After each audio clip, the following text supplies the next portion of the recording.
시작하도록 하겠습니다. 이제 아나니아 삽비라 이야기는 끝이 났어요. 네. 그러면서 이제 결론적으로 뭐냐면 11절이 온 교회와 이 일을 듣는 사람들이 다 크게 두려워한다라고 한 이야기가 나왔죠. 네. 그러면 이제 무엇을 두려워하는가가 나왔어요, 이제. 하나님. 맞아요. 응? 이 두려움이 어디로 가냐면 하나님을 속일 수 없다라는 것에 대한 두려움이 왔어요, 이제. 그러면서 이 두려움이 하나의 이제 필터처럼 초대교회 집단을 이렇게 지켜주는 하나의 보호막이 된 거예요. 우리가 전 시간에도 공부했지만 출애굽했을 때 역시 디베라라고 해가지고 불이 내려와가지고 끝에 타 있는 사람들, 그러니까 진행하고자 할 때 안 가고 하나님의 말씀 안 듣고 하는 사람들이 떨어져 나가거든요. 벌을 받아요. 근데 그것이 무엇이 되었냐면 두려움으로 됐죠. 하지만 그 두려움이 그 집단을 지키는 하나의 보호막 역할을 하게 되었어요. 똑같이 여기 아나니아와 삽비라의 이야기가 어쩌면 유일한 이야기예요. 사도행전에서 누군가가 어려움을 당하는 이야기, 뭐 교인 중에서 말하는 거예요. 지금 나중에 후반에 나오는 뭐 바울이랑 하는 것처럼 나도 이제 뭐 귀신 쫓아내고 싶다는 그런 이야기가 나오는 거 말고, 마술사 시몬 이야기 말고 교인들에게, 다시 말하면 그리스도인들에게 나타나는 이야기는 이게 유일하다고 보시면 돼요. 그리고 이것이 말하는 게 뭐냐면 두려움을 갖게 하였고, 그 두려움은 하나님을 경외하는 거죠. 하나님을 속일 수 없다라고 하는 것. 그리고 하나님의 영을 자신의 이기로 사용할 수 없다라는 것도 나오는 두려움이자 이제 보호막이 되었어요. 그리고 나서 이 초대교회에 일어나는 이적들이 이제 나오거든요. 근데 그 이적들이 12절부터 16절까지 나오는데요. 이거는 좋은 면이겠죠. 한번 읽어주실까요? 사도들의 손을 통하여 민간의 표적과 기사가 많이 일어나매 믿는 사람이 다 마음을 같이하여 솔로몬 행각에 모이고 그 나머지는 감히 그들과 상종하는 사람이 없으나 백성이 칭송하더라. 믿고 죽게 나온 자가 더 많으니 남자의 큰 무리더라. 심지어 병든 사람을 메고 거리에 나가 침대와 요 위에 누이고 베드로가 지나갈 때 혹 그의 그림자라도 누구에게 덮일까 바라고 예루살렘 부근에 수많은 사람들이 모여 병든 사람과 더러운 귀신에게 괴로움 받는 사람을 데리고 와서 다 나음을 얻으니라. 네. 자, 이적이 누구로부터 나옵니까? 라고 나왔죠? 사도들에게서 이적이 나왔다라고 했어요. 그런데 보시면 사도들이 이제 이적을 한 게 있고요. 첫 번째. 두 번째 보시면 13절 보시면 사람들이 상종하진 않아요. 하지만 백성들이 뭘 하는데요? 칭송. 네, 칭송받았어요. 왜 칭송을 받았을까요? 이적 때문에 칭송을 받았을까요? 아니면 사람들이 함께 모여서, 믿는 사람들 함께 모여서 말씀 나눈다, 서로가 서로를 돕는다로 칭송받았을까요? 다. 둘 다겠죠. 네. 하지만 그 칭송의 핵심은 뭐냐면 그들의 하나됨이에요. 나눔과 봉사예요. 그리고 이제 그 이적들이 어떻게 되었느냐, 제가 너무 커서 좀만 자를게요. 이적 보시면 예수님께서 하신 것보다 더 대단한 모양이 나와요. 뭐마저도 그림자마저도라고 나오죠. 네. 예수님은 그러다 손대고 하셨잖아요, 그렇죠? 옷기. 네. 옷깃까지 있죠. 네. 이 옷깃보다 더 나갔어요, 이제 그림자까지.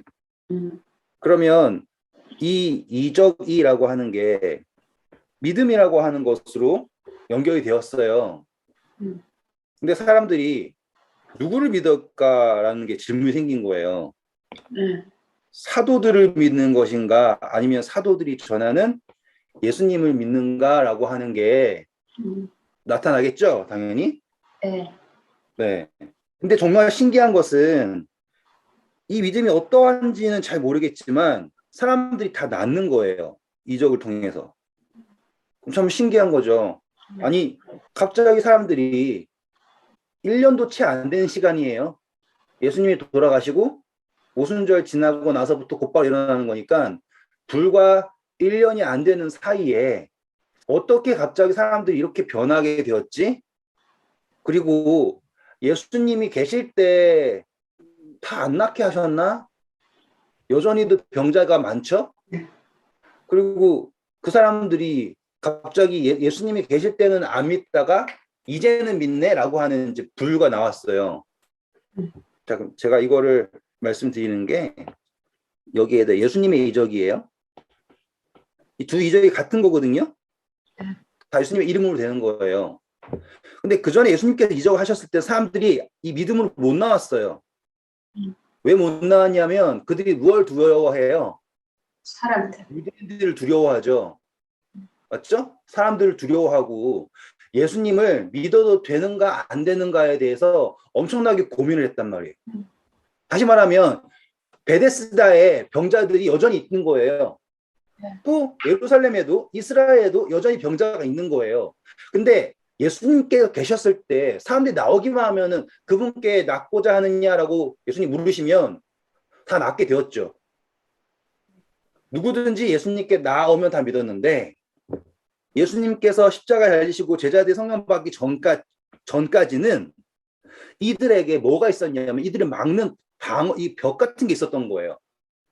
이해하시겠죠? 예수님은 누구도 다 낫게 하시기 원했어요. 하지만 믿지 않는 사람 낫게 하실 수는 없죠. 네. 맞죠? 그분이 능력이 없어서가 아니라 그것이 그분의 품성이시고 그분의 일하는 방식이니까. 그런데 제자들이 성령을 받고 나니까 어떤 일이 일어나냐면 예수님이 계셨을 때에 있었던 요 벽이 있죠, 벽. 요 벽이 무너진 거예요. 차이점을 이해하시겠어요? 네. 요 이적이랑 둘 다 예수님의 이름으로 되는 이적이에요. 그런데 제자들이 뭘 함으로써 요 칭송을 받음으로써 칭송은 어떻게 되었어요? 그들이 마음을 합하여서 성전에 모여가지고 모든 것을 나누고 함께 기도하기 힘쓰고 가난한 사람들을 구제하고 라고 하는 사도들과 비롯한 제자들의 변화가 이 변화가 뭐라고 얘기해야 될까요? 이제 우리는 그러면 거듭난 사람들의 모습이라고 하는 거예요. 자, 여기에는 하나님의 아들의 모습을 보고 나온 사람들이에요. 첫 번째 여기에. 근데 어느 게 더 많이 나와요? 예수님을 바라보고서 많이 나왔어요? 아니면 거듭난 사람들의 모습을 보고 많이 나왔어요? 거듭난 두 사람들이. 번째라는 거예요. 지금 제가 지난 시간에 오늘은 개념을 많이 할 거예요라고 했잖아요. 네. 그 이유가 우리가 생각을 할 때 예수님이 한 번 해서 짜잔 하면 다 될 것 같잖아요.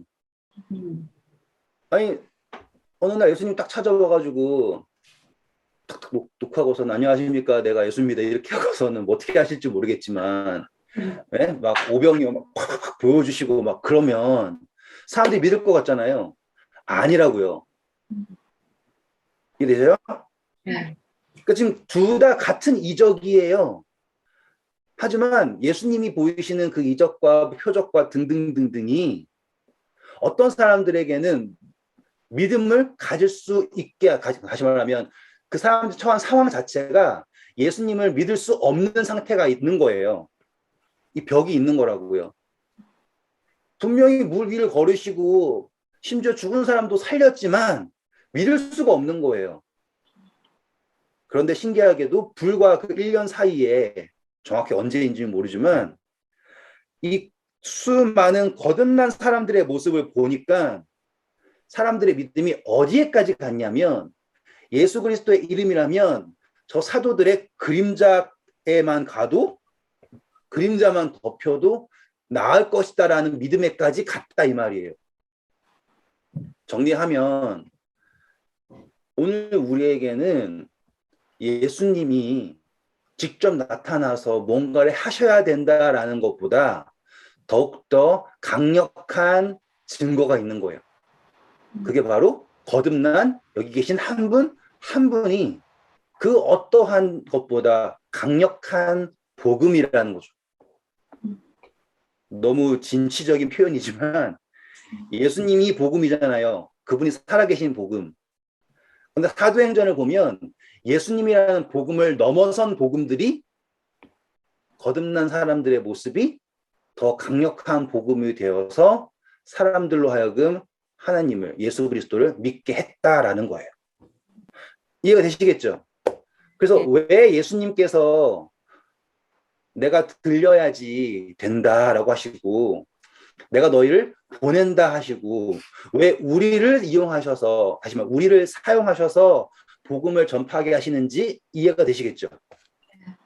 천사가 와서 하면 더 잘 될 것 같아요? 아닌 거예요. 왜냐하면 뭐가 있기 때문에 요게 있기 때문에 이 벽이 있기 때문에 믿음이라는 게 어떤 거니까 자발적인 거잖아요. 우리가 바로의 마음을 강팍하게 하사 했던 거 기억나세요? 네. 하나님께서는 우리를 억지로 믿게 하시려고 하는 그런 하나님이 아니에요. 자유의지라는 거예요. 근데 그 믿음을 갖게 하는 그 시작점에 가장 좋은, 다시 말하면 부싯돌처럼 불을 탁 튀길 수 있는 사람은 바로 여기에 있는 한 분 한 분인 거예요. 사람들은 그래서 예수님을 보고 예수님을 믿는 게 아니라 이제 우리를 보고 예수님을 볼 수 있게 하시는 것이 그분의 계획이고 그것이 나타난 게 바로 여기 사도행전에 나와 있는 거예요. 되셨죠? 자, 그러면 이제 17절부터 보시면 이 사람들이 계속 솔로몬 행각이라고 하는 예루살렘에서 가장 핫한 플레이스에서 막 뭐 설교를 하고 막 그래요. 그럼 사람들이 원래 그 솔로몬 행각에서 막 설교하던 사람들이 있겠죠, 원래.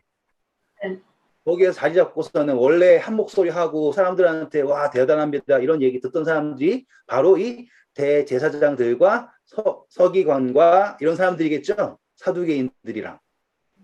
자기네들이 무대를 뺏겼어요. 어떻게 할까요? 읽어볼까요? 이제 17절부터. 대제사장과 그와 함께 있는 사람, 즉 사두개인의 당파가 다 마음의 시기가 가득하여 일어나서 사도들을 잡아다가 옥에 가두었더니 주의 사자가 밤에 옥문을 열고 끌어내어 이르되 가서 성전에 서서 이 생명의 말씀을 다 백성에게 말하라 하매 그들이 듣고 새벽에 성전에 들어가서 가르치더니 대제사장과 그와 함께 있는 사람들이 와서 공회와 이스라엘 족속의 원로들을 다 모으고 사람을 옥에 보내어 사도들을 잡아오라 하니 부하들이 가서 옥에서 사도들을 보지 못하고 돌아와 이르되 우리가 보니 옥은 든든하게 잠기고 지키는 사람들이 문에 서 있으되 문을 열고 본즉 그 안에는 한 사람도 없더이다 하니 성전 맡은 자와 제사장들이 이 말을 듣고 의혹하여 이 일이 어찌 될까 하더니 사람이 와서 알리되 보소서 옥에 가두었던 사람들이 성전에 서서 백성을 가르치더이다 하니 성전 맡은 자가 부하들과 같이 가서 그들을 잡아왔으나 강제로 못함은 백성들이 돌로 칠까 두려워함이더라. 네, 감사합니다. 같은 패턴이에요. 근데 또 반복이 된 거죠. 그전에는 베드로랑 요한의 그쵸? 안진뱅이가 일어났던 거. 그런데 이제는 판이 더 커졌죠. 지난 시간에 그 안진뱅이가 일어남으로 하나님께서 5천 명이나 더 하시고 땅이 진동하고 두 번째 성령 사건도 있고 그 한 명의 변화가 있었던 이야기 기억나셨죠? 네. 그리고 나서는 이제 아나니아 삽비라라는 사건 때문에 그 조직 자체가 보호막을 갖게 되었어요. 그러면서 이 복음이 멈춰진 게 아니라 이적이 막 폭발적으로 일어나고 아까 방금 공부한 것처럼 사람들이 이제 다른 변화된 사람들을 바라보면서 믿음으로 나올 수 있게 된 거예요. 그러니까 그 전에 유대교를 두려워하고 전통에 빠지고 등등등에 빠져서 예수님을 볼 수 없었던 사람들이 누굴 바라보면서 옆에서 변한 사람들을 바라보면서 믿음으로 막 몰려오기 시작을 한 거죠. 그랬을 때 이 대제사장들과 서기관이라 사두개인들은 질투를 할 수밖에 없었죠. 왜? 이 사람들은 뭐예요? 기득권이잖아요. 그렇죠? 네. 그래서 이 사람들이 택한 거는 일단은 가두는 거였어요. 그랬더니 이 사람들이 이제 가두고서는 뭘 찾으려고 그러는 거예요? 이제 죄를 찾아야 되잖아요. 근데 죄가 없죠. 그러니까 일단 가뒀어요. 네. 그리고서는 다 하나님께서 천사를 보내가지고 감옥에서 풀어줬죠. 네. 그때 하신 말씀이 멋있어요. 19절 보세요. 주의 사자가 밤에 옥문을 열고 어떻게 했다고 합니까? 끌어냈다고. 네. 저는 이 장면이 너무 멋있어요. 아니, 나가자 그러면은 다 나갈 것 같지 않아요? 네. 근데 보시면 표현하면 끌어냈다 그러죠. 네. 네. 근데 이 끌어냈다라는 표현이 저는 보면은 딱 뭐가 떠오를 수밖에 없냐면 롯 이야기가 떠오를 수밖에 없어요. 그러니까 지금 롯은 어디에 있으면 안 되는 거예요? 소돔에 있으면 안 되는 거예요. 지금 그 이야기를 그대로 적어볼게요. 이제 그림 그려서. 여기가 그림이라고 하기엔 좀 부끄럽지만 소돔이라 해요. 소돔과 고모라지만 여기에 뼈다귀 그림이지만 대제사장 말이 안 나와. 대제사장들과 사두개인들은 계속 복음을 가진 사람들 어디다 두길 원해요? 여기다 두길 원하는 거예요. 그런데 하나님께서는 우리를 어디에 여기서 나와서 있기를 원하는 거죠. 계속 사단의 세력은 뭐 하려고 그러고 묶어 놓으려고 그러고 하나님은 어떻게 하라고 그러고요? 나가려고 하고. 이제 이 이야기가 앞서서 반복이 되겠죠. 대제사장들과 서기관들은 우리가 전에 공부했던 대로 너한테는 뭐가 없다. 권위가 없다. 네. 하지 마라. 누구의 허락을 받아야 된다. 우리의 허락을 받아야 된다. 이 이야기를 계속 할 거고. 근데 여기 보니까 새벽에 밤에 문 열어서 누가 주의 사자가 문을 열어가지고 이제 대놓고 뭐라고 하시는 거예요? 가서 전하라. 20절. 가서 성전에 서서 이 생명의 말씀을 다 백성에게 말하라. 네, 이제 뭐가 더해진 거예요, 이제? 얘네들이 너네가 무슨 권한으로 하느냐라고 하면서 질문했잖아요. 네. 네. 그전엔 베드로랑 요한이 하나님의 말씀을 듣는 것과 사람의 말 듣는 것과 어느 게 더 중요한가 이렇게 얘기했잖아요. 근데 이제는 잡혔는데 누가 열어주고 사자가 열어주고 아예 정말로 대놓고 명령을 하신 거예요. 그러니까 여기에는 지금 한 명, 두 명만 잡힌 게 아니라 사도들이 잡힌 거예요. 여러 명이. 그런데 이제 풀어주고 명령을 하셨어요. 그럼 이들이 두려움이 있을까요? 없을까요? 없는 거예요, 이제. 그리고 이제 상상을 해보면요. 저는 이거 상상하는 거 되게 좋아하거든요. 이제 우리 한번 해볼까요? 이니 집사님이 감옥에 gat혔어. 왜 갇혔냐면 성경을 너무 열심히 잘 가르치고 막 전도를 한다고 갇혔대요. 그러면 약간 속으로 어떤 느낌일 것 같아요? 뭐 알잖아요. 그 느낌. 두 가지가 있을 수 있어요. 첫 번째는 이거 괜히 했다 이 생각도 할 수 있고 두 번째는 막 가슴이 뜨거울 때는 막 으야 그래 내가 이렇게까지 해가지고 했다 이런 생각이 들겠죠. 두 가지겠지만 2번이라고 생각할게요. 그리고서는 왜냐면 성령을 경험했으니까 성령이라는 거 땅이 진동하고 막 이런 거 경험했고 그리고 내가 지금 전하고 있는 게 살아있다라는 복음이 살아있다는 걸 완벽하게 경험한 상태니까 그런데 밤중에 옥문이 열리고 천사가 나타나가지고 가서 전하라 그러면 어떤 기분으로 전할 것 같아요? 확신이 생기죠. 안 그래도 확신이 있었는데 더 확신이 생기고 네. 뭐 그러지 않겠어요? 막 피가 막 혈액순환도 잘 되고 그럴 것 같지 않아요? 아니 그 막 뜨거움으로 전하겠죠. 네, 맞아요. 그러면 지금 당연히 이때 이들이 전한 복음은 어떤 복음이면 살아있는 복음이 되는 거예요. 자, 여기에서 우리가 알아야 될 건 이제 말이 안 돼. 여기서 봐야 될 것은 핍박의 역할이에요.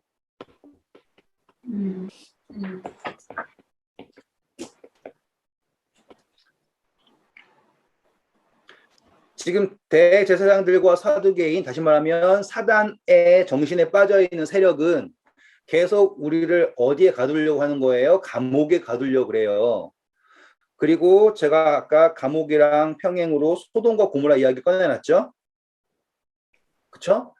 그러니까 이 감옥이라고 하는 것을 우리는 비단 억압받고 채찍맞고 그런 대로 생각할 게 아니라 나로 하여금 복음을 전하지 않고 이 세력의 말에 순종하게 되는 곳을 말하는 거예요, 지금. 이해되시죠? 네. 네. 그러니까 비단 우리가 생각할 때 육체적으로 나쁘지 않은 것도 우리에게 영적 감옥일 수 있어요. 네. 자, 다시 돌아와서 지금 오늘은 우린 핍박 역할을 하는 건데 지금 사도행전을 보시니까 핍박이 불씨를 꺼요? 아니면은 불난데 부채질이에요? 부채질. 네, 불난데 부채질인 거예요. 핍박을 하면 할수록 어떻게 되는 거예요? 늘어나는 거죠. 그러니까 핍박을 받았을 때 어떤 느낌을 갖게 되는 거예요? 내가 지금 오히려 하나님을 위하여 일한다라고 하는 확신을 갖게 되고 또 천사가 나타나고 문가 열어주고 넌 가서 전하 이 생명의 말씀 복음을 전해라. 그러면 저였으면은 진짜로 목이 찢어져라고 할 거예요. 정말로 발이 어떻게 되든 뭐든 간에 1초라도 할 거예요. 아 그렇게 살아야 되는데 이거 뭐 하고 있나 모르겠지만 핍박의 역할이에요. 핍박의 역할. 그러면 우리가 기도를 할 때 하나님 내 삶이 좀 순탄하게 해주세요.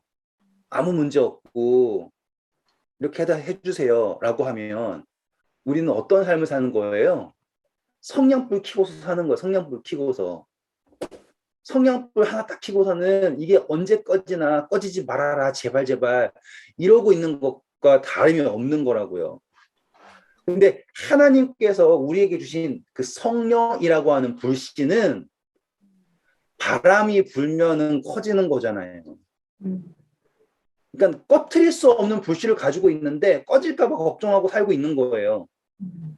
근데 꺼트릴 수 없는 불씨를 어떻게든 최대한 작게 지니고 있으려고 노력하는 게 우리가 가지고 있는 신앙인 거예요. 왜? 기도 자체를 뭐 하니까 안 아프게 해주세요. 뭐 병원 걸리고 사고 안 나고 등등등등의 모든 걸로 세상의 핍박이나 핍박은 다 막고 안전하게 그렇다고 제가 핍박 받고 싶은 건 아니에요. 저도 편하게 살고 싶어요.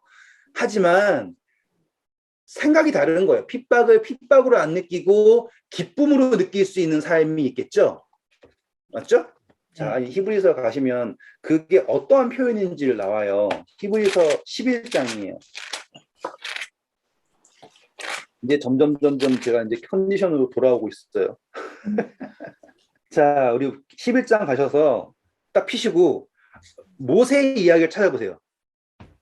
24. 읽어볼까요? 믿음으로 모세는 장성하여 바로의 공주의 아들이라 칭함 받기를 거절하고 도리어 하나님의 백성과 함께 고난받기를 잠시 죄악의 낙을 누리는 것보다 더 좋아하고. 네, 이거예요. 모세에게는 애굽에서의 왕자의 삶이 뭐였던 거예요? 감옥인 거예요. 감옥. 사도행전의 이야기에서 우리는 와 정말 그 사람들이 복음을 전하다가 감옥에 갇혔어. 근데 천사가 와가지고 풀어줬어. 그럼 얼마나 좋을까? 이 생각인데 그 감옥을 이 모세가 살았던 왕궁을 하잖아요. 그러면 우리는 어떻게 태도가 바뀌냐면 아니 예수님 믿었다가 내가 가진 거 다 잃었다고. 완전히 망했다고. 어떻게 하면은 다시 그 영적 감옥에 돌아갈 수 있을까 고민한단 말이에요. 그러니 성령이라고 하는 꺼질 수 없는 불씨를 우리가 자 등불을 등경 위에 둬야 되는데 우리 어디에 두는 거예요? 다 말 아래에다 둔다 이 말이에요. 도저히 감추어질 수 없는 복음이 산에 있는 동네잖아요. 숨겨질 수 없죠. 밤 되면 불빛 저기 있는 거 보이잖아요. 제가 군대 있을 때 이제 배울 때 담배 피면 안 된다. 왜냐면 밤에는 담배 불이 몇십 킬로 밖에서도 보인다. 그럼 포탄 맞는다. 이런 식으로 배워요. 그러니까 불이라고 하는 건 감출 수가 없는 거예요. 빛이라고 하는 것도 감출 수가 없어요. 이해되시죠? 근데 누가 감추고 있냐면 한 달란트 받은 사람처럼 받았거든요. 묻어두는 거예요. 왜? 나는 감옥이 좋아요. 나는 소돔이 좋아요. 그러니 핍박이라고 하는 것이 역할을 할 수가 없는 거예요.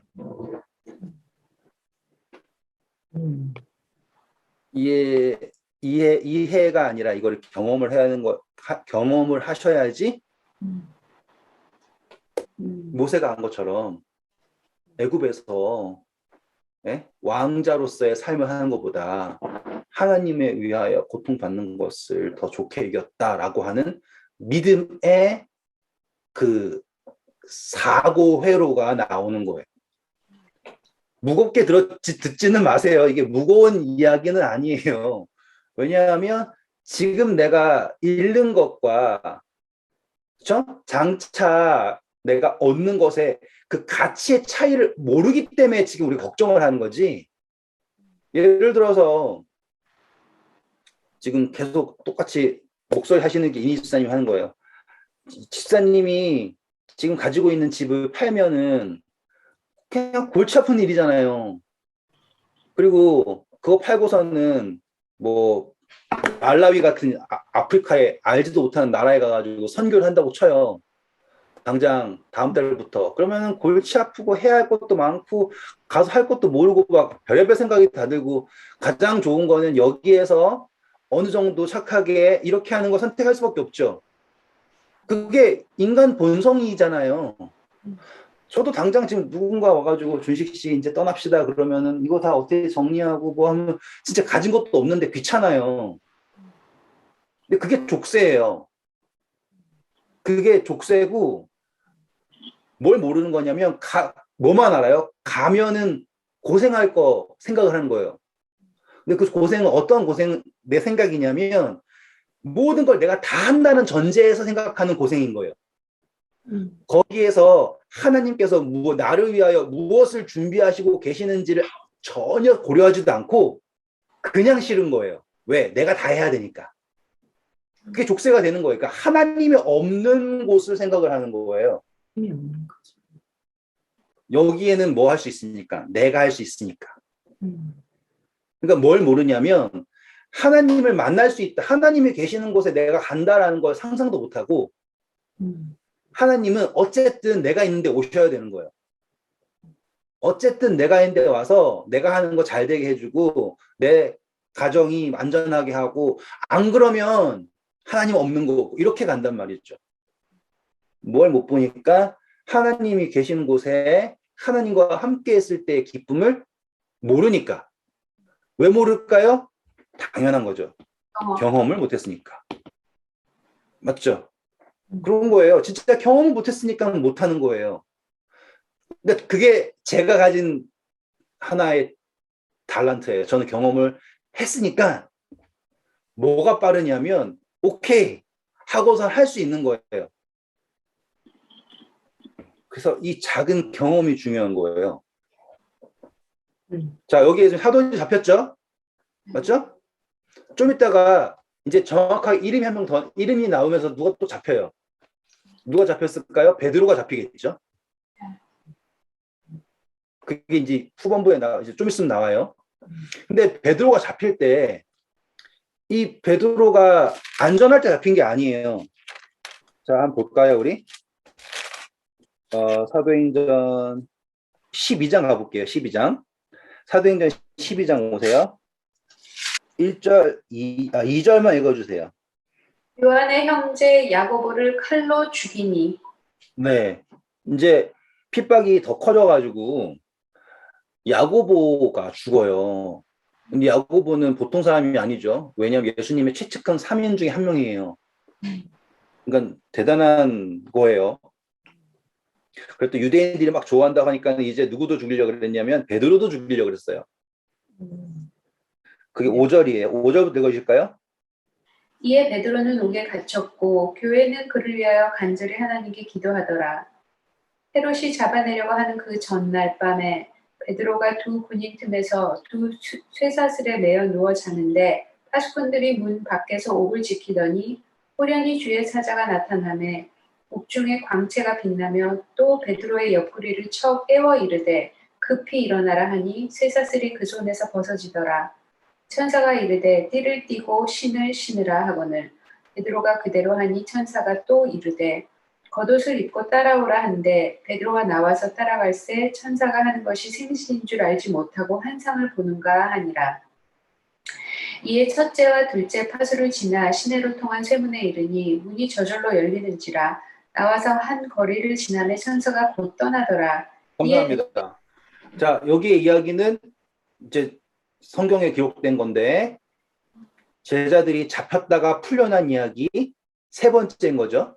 원래는 더 많겠지만 첫 번째는 그냥 잡혔다가 혼나고서 풀려난 거고 두 번째는 감옥에 갇혔는데 오늘 공부한 거 그랬더니 사자가 나타나가지고 나가서 전하라 하니까 나온 거고 근데 세 번째는 이게 이야기가 더 심해져가지고 스데반도 죽고 그렇죠. 그리고 초대 제자인 야고보도 헤롯이 죽여버리고 그런데 지금 베드로가 당장 내일 죽게 됐는데 뭐 하고 있다 그랬어요?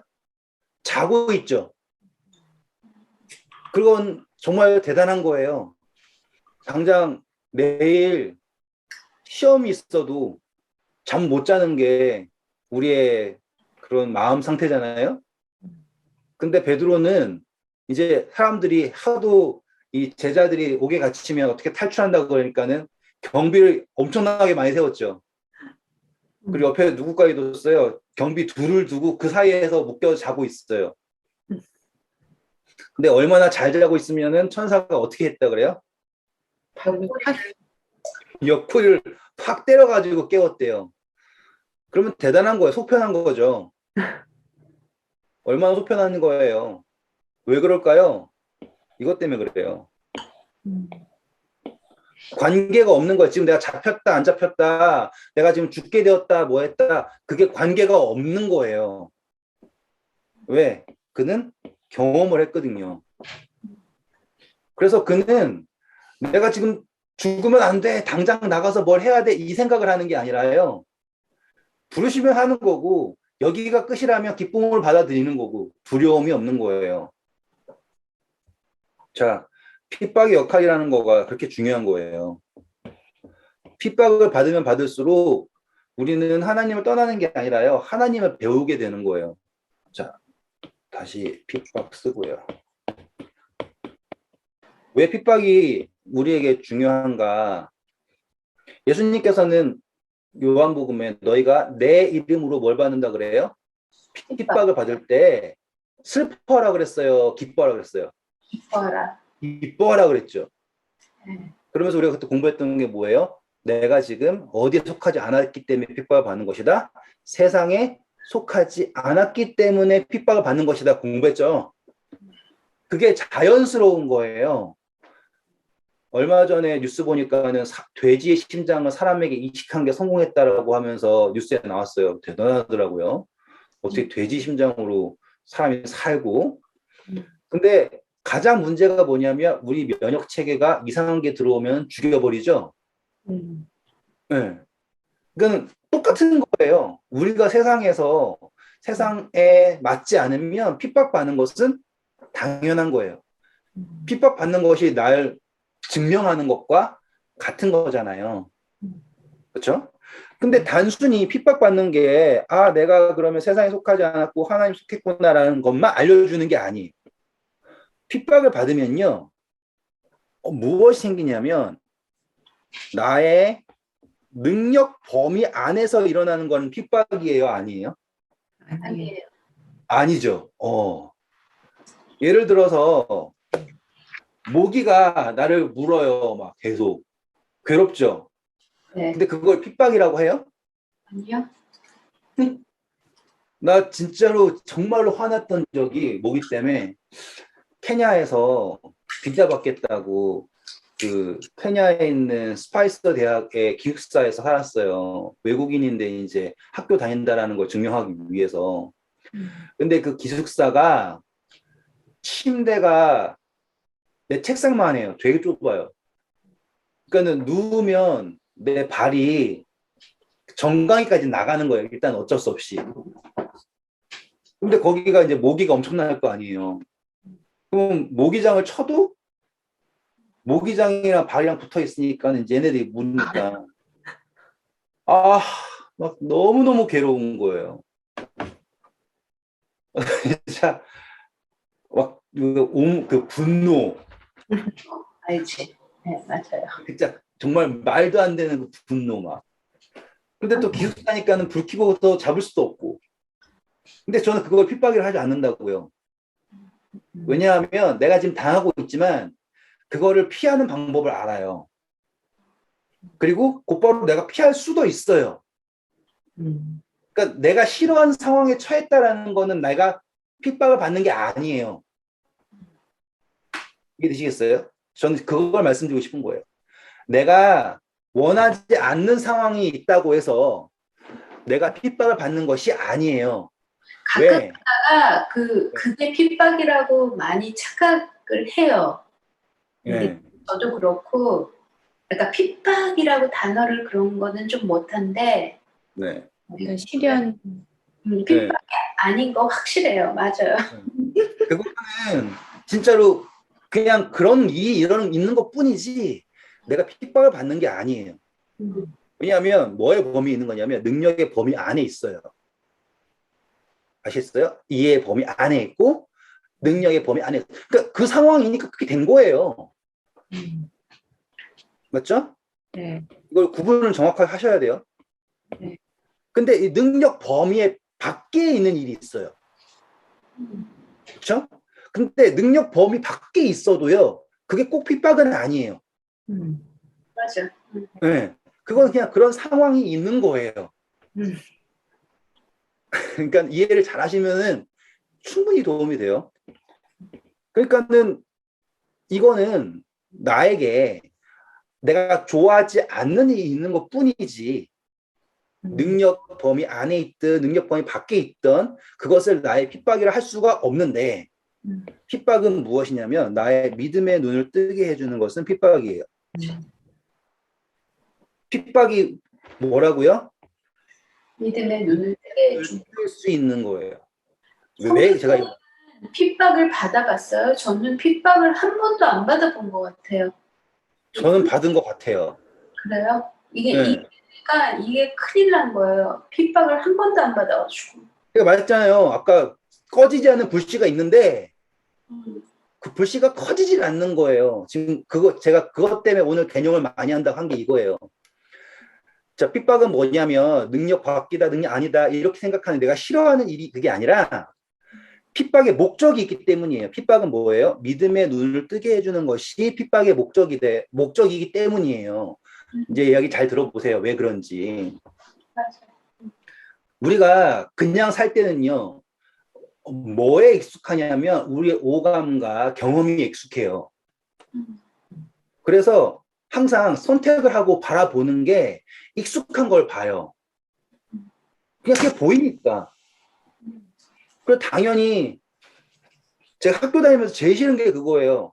학기가 있잖아요. 그러면 스케줄 정해져 있죠.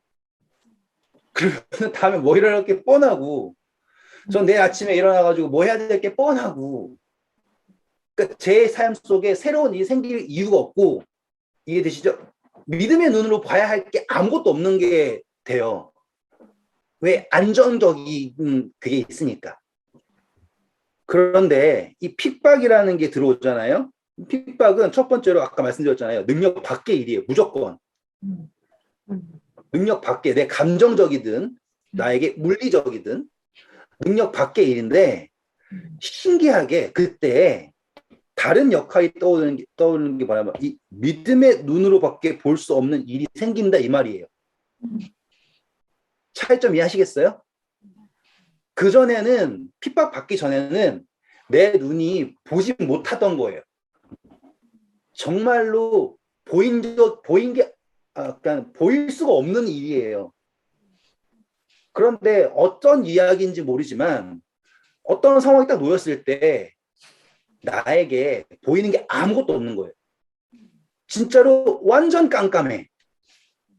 더 이상 내 앞에 내 지식과 모든 것으로 아무리 해도 보이는 게 아무것도 없어요.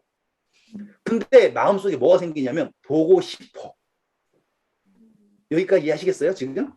그러니까 말하자면 그러니까 뭐 이렇게 고난을 내가 어떤 눈을 뜨느냐에 따라서 고난이 핍박이 될 수 있는 거네요. 그러면 그죠? 그렇죠.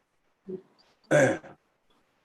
그러니까 깜깜한 거예요. 깜깜한 거 경험 다 해보셨잖아요. 그렇죠?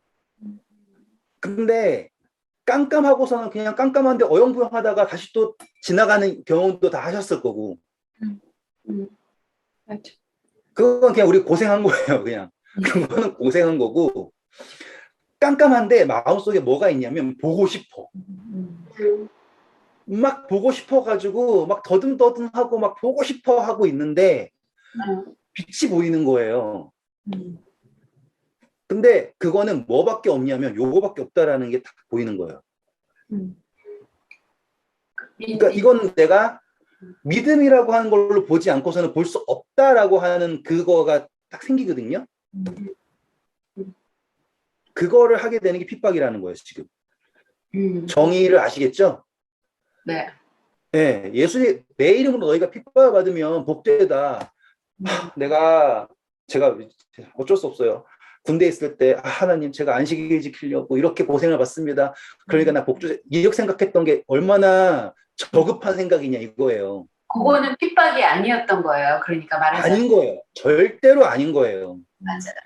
근데 그거 가지고서는 막 내가 그리스도의 이름으로 핍박을 받았다고 착각을 하면은 괴로운 거라고요. 그때는 그냥 고생한 거예요, 그거는. 지금 그 일이 다시 온다면 핍박이 될 수도 있는 거예요. 그렇죠. 똑같은 일이 벌어진다면, 그죠? 네, 맞아요. 그때 생각하면 제가 몰라요. 근데 그게 저한테 양분이 돼가지고 이렇게 얘기할 수 있는 거예요. 그러니까 다시 원래로 돌아와서 핍박이라고 하는 거는 우리에게 역할이 있는데 그것은 뭐예요? 믿음의 눈을 뜨게 하는 거예요. 왜? 핍박이 있을 때는 진짜로 깜깜하거든요. 베드로가 만약에 나 탈출하자. 어떻게 탈출할 수 있을까? 했더니만 옆에 양옆에 문 앞에 두 번째 문에 이렇게 3중 4중으로 막 나를 둘러싸여 있으면 볼 수 있는 게 아무것도 없잖아요. 그냥 야고보도 죽었으니까 나도 곧 죽겠구나 이 정도밖에 안 되잖아요. 근데 베드로는 일단 평안하대요. 다니엘과 세 친구 이야기에서 그 세 친구가 그냥 느부갓네살이 풀무불에 던진대요. 그때 그들이 한 얘기가 뭐예요? 그리 아니하실지라도 우리는 왕과 왕의 신상에게 절하지 않겠습니다. 딱 하는 이유가 뭐예요? 그들에게는 이 핍박이라고 하는 경험이 있는 거예요. 그들에게 주신 꺼지지 않는 불이 활활 타오르는 그러니까는 풀무불보다 그들 속에 타고 있는 불이 더 큰 거예요. 그러니까 아무리 세상의 불로 날 태우려 그래도 그들 안에 타고 있는 성령의 불이 너무너무 강하면 그게 두렵지 않은 거고 그게 커지는 것은 다윗 핍박이라고 하는 그게 포로 생활의 목적이 그러니까 하나님께서 굳이 이스라엘 백성들을 그렇게 고생시키시고 하시는 이유가 무엇인가라고 하면 그게 다 연단이고요. 그것을 통해서 그냥 고생을 하는 게 아니라 앞이 안 보일 때 내가 보기를 원하나이다 라고 하는 실로암처럼 믿음의 눈을 뜬다. 그러면 베드로는 아마 갇혔지만 그는 광명 속에 있었을 거라고요. 그러니까는 옆구리 치고 일어나라 이 새끼야 그럴 때까지 잠들 수 있는 거라 이 말이죠. 그게 평안을 너희에게 끼치노니 내가 주는 평안은 너희에게 세상이 줄 수 없는 평안을 주신다라고 하는 예수님의 말씀이 바로 이 핍박과 함께 있을 수 있다 이 말이죠.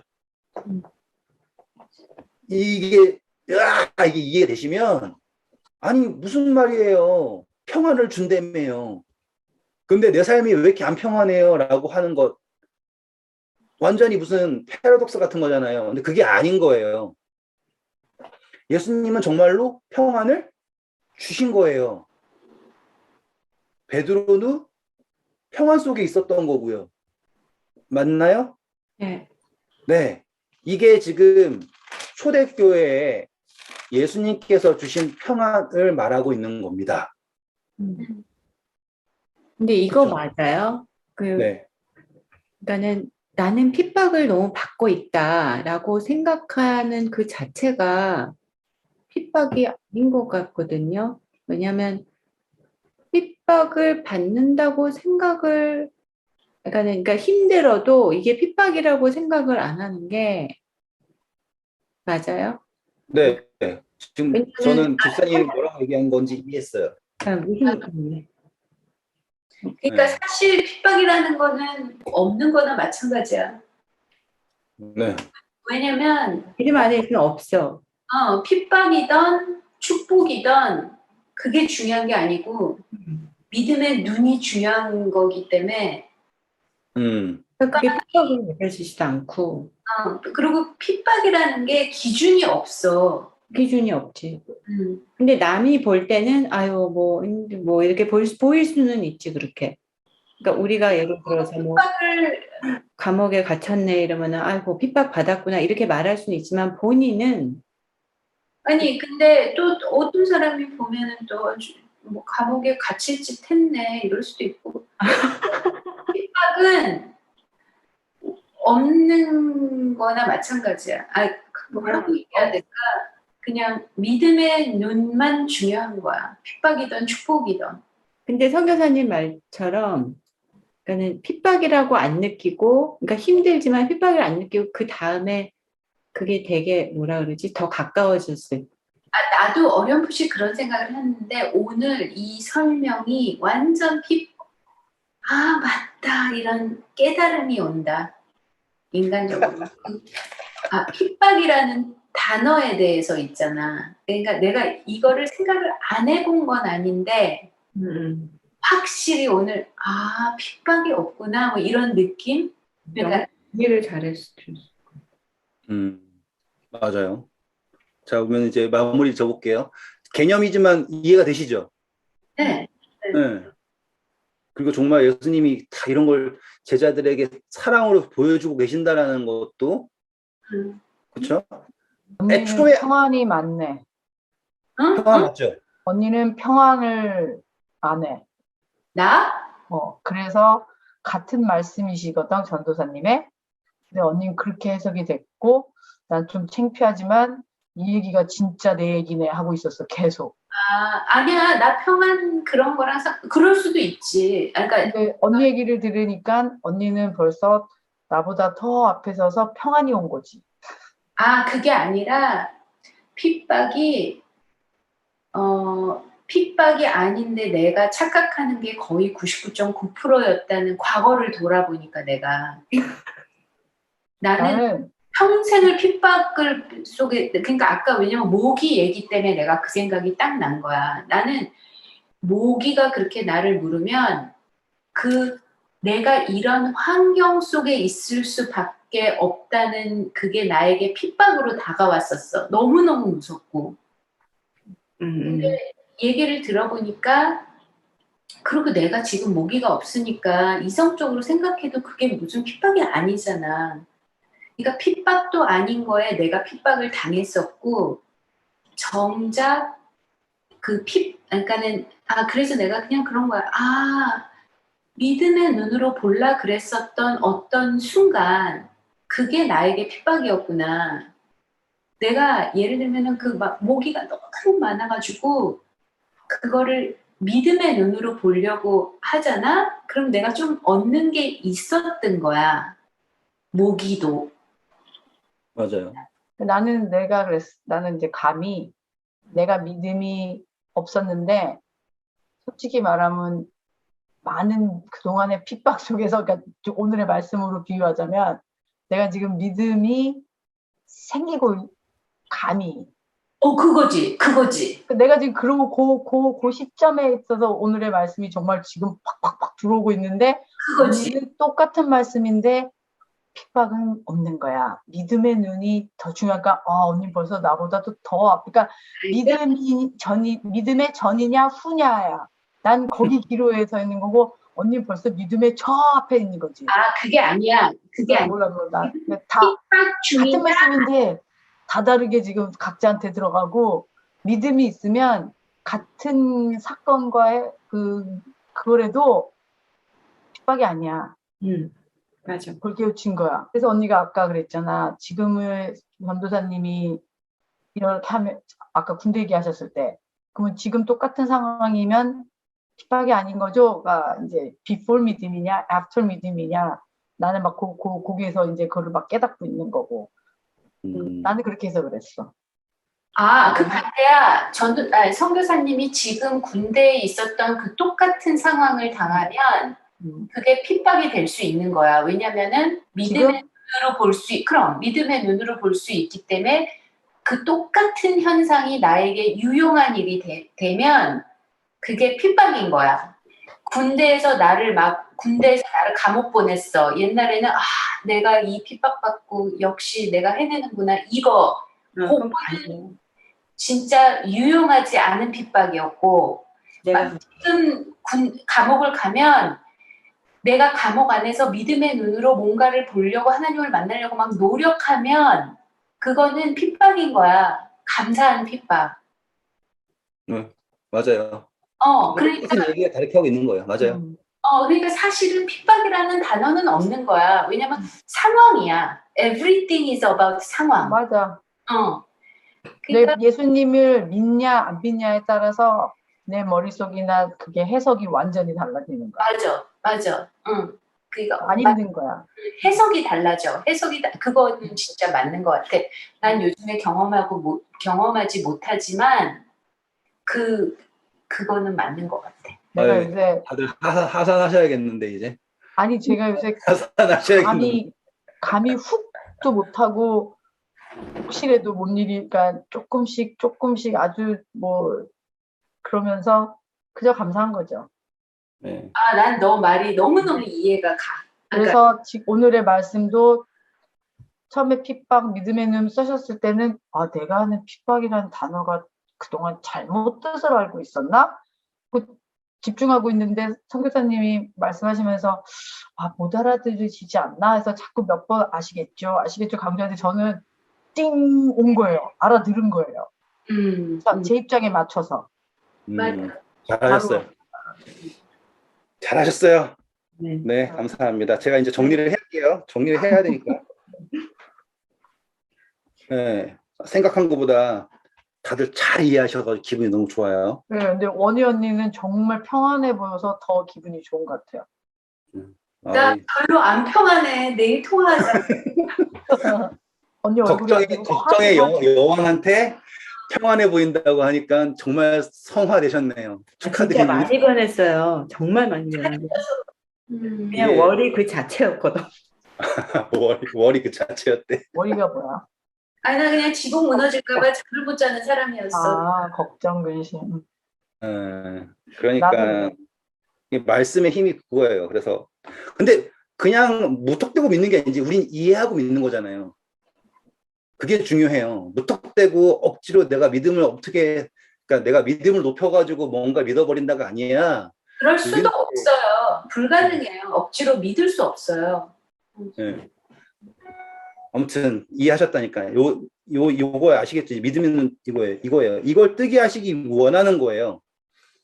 그래서 불을 끄시는 거라고요. 이제 너가 가지고 있는 후레쉬를 켜봐라 이거죠.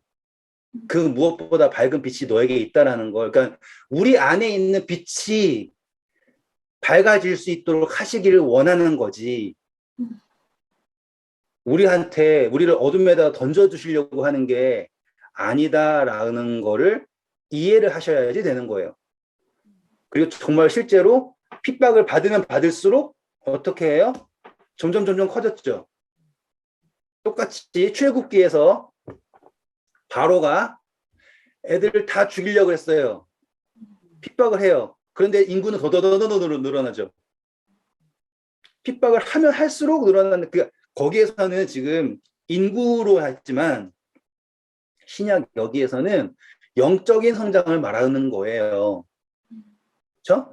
자, 이거를 이 시편 기자가 어떻게 설명하는지 볼게요.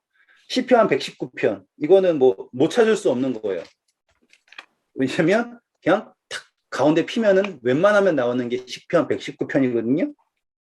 오셨어요? 시편 119편 67절, 68절 읽어보실까요? 고난당하기 전에는 내가 그릇 행하였더니 이제는 주의 말씀을 지키나이다. 주는 선하사 선을 행하시오니 주의 율례들로 나를 가르치소서. 자, 이게 고난 당하기 전, 후라고 표현을 딱 했어요. 근데 우리가 지금 오늘 공부한 거를 생각하지 않으면 이 고난을 뭐라고 생각하냐면 혼나기 전, 네, 맞아. 후 이렇게 생각한다고요. 맞아. 그래가지고 아유 한번 잘못하고서 혼나봐야지 그 다음부터 잘하지 이렇게 이해하는데 이제 이게 아니라는 거 아시겠죠? 자, 그걸 뭐라고 설명하냐면 71절이에요.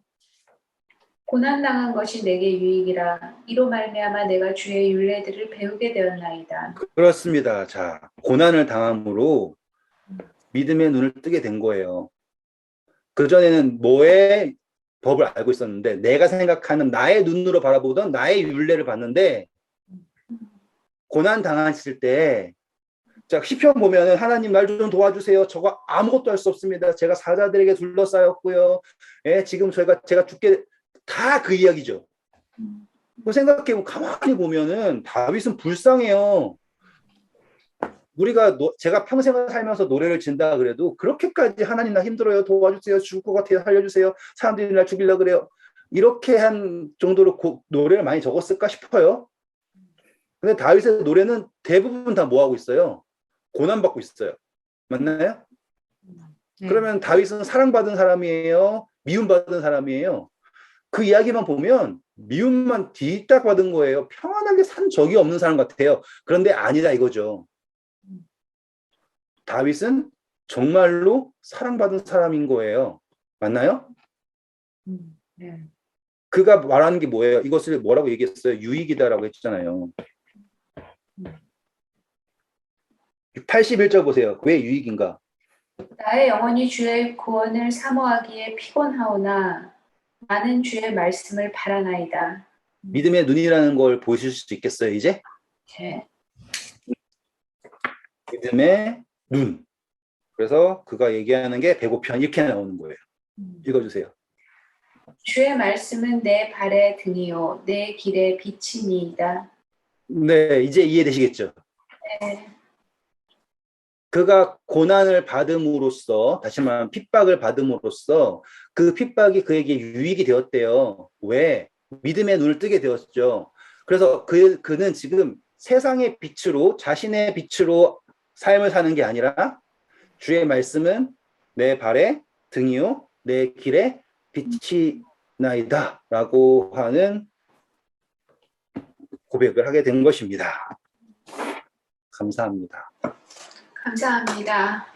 감사합니다.